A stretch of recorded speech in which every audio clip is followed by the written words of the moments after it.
Hey there, church. I want to make a confession to you. Lately, I've been feeling a little unsettled.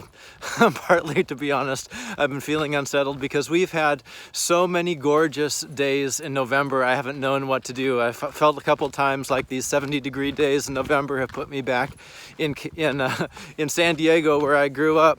But now we're back into the 30s in the morning, and I'm wearing a cap, and my hand is getting kind of cold recording this video, and it feels like it's better, it's more proper.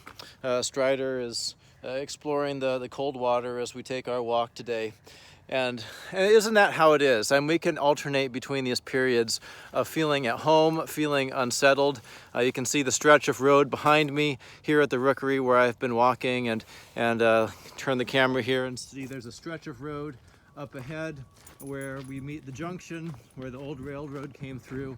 And it seems like that's such a fitting metaphor for how the world is right now. We've had such a stretch of road behind us as we've been through a pandemic. We've been through, for a lot of reasons, an unsettling election season, and we're still working our way through that. We've got a stretch of road ahead of us. Mike DeWine last night said, we got to get serious about this, Ohio, and take one another's safety seriously again. I know for our kids that's going to mean no sleepovers for quite a while.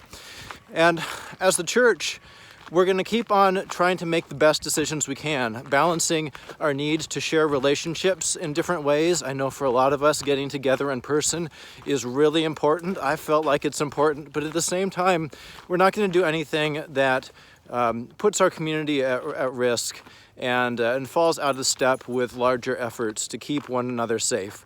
So we will continue to discern that in a way on a week-by-week basis, I think, about whether we're going to continue gathering in person for worship.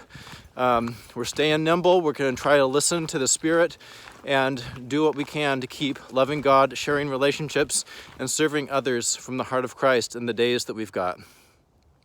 That heart of Christ piece is really important, I think, and it's important to me when I feel unsettled, that I have to go back to remember that in the heart of Christ, there is no anxiety.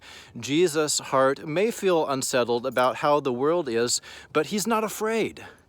And Jesus does not fall back into any kind of behavior that would inhibit his giving of himself away to the world. Jesus just bursting with life. He is overflowing with life for this world, and he lives inside of us by the power of his Spirit. And that's something that our Alpha participants are going to take in this weekend. We're going to have a little mini retreat online for our Alpha course, and we're going to think a lot about how the Holy Spirit fills us. The Holy Spirit transforms us into the likeness of Jesus.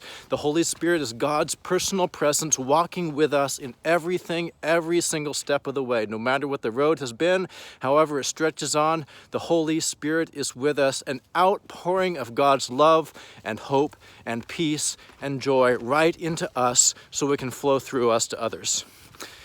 It's God's abundant generosity within God's own life, as evidenced in this wonderful world that God has made, that leads us to give. God is generous and makes us to be generous too. And we're going to be hearing more about this in worship with CPC this Sunday, when another one of our members is going to give a testimony to the light I see in CPC as we prepare to make our gifts for 2021. So I encourage you to reflect on the significance of Christ Church for you and the kind of light that you have seen and known in CPC, how you're going to be part of it, and how your financial giving is going to be part of it. When we give in the church, we're not simply giving to help a budget stay afloat.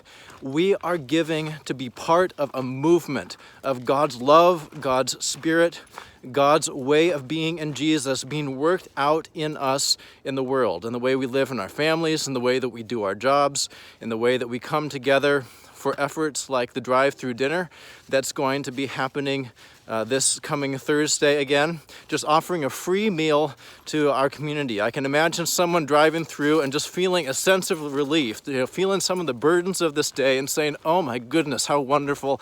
I don't have to put a meal together for my family. I'll just drive through, pick up some spaghetti, And that little bit of grace is a spot of light, a sign of God's generosity, lifting a burden in these days. So, if we want to, we can get really locked up about stuff and really concerned for the world in ways that lead us to retreat and to stop trusting, to stop giving ourselves away. But God is not like that. The life of God inside of us would not lead us to be that kind of people. Let's stay in touch with the non-anxious presence of Jesus, who is always concerned for the world, but is never freaking out over how God will sustain and bless and meet us today with the life that's really life. So let's keep on loving God, sharing relationships, serving others from the heart of Christ.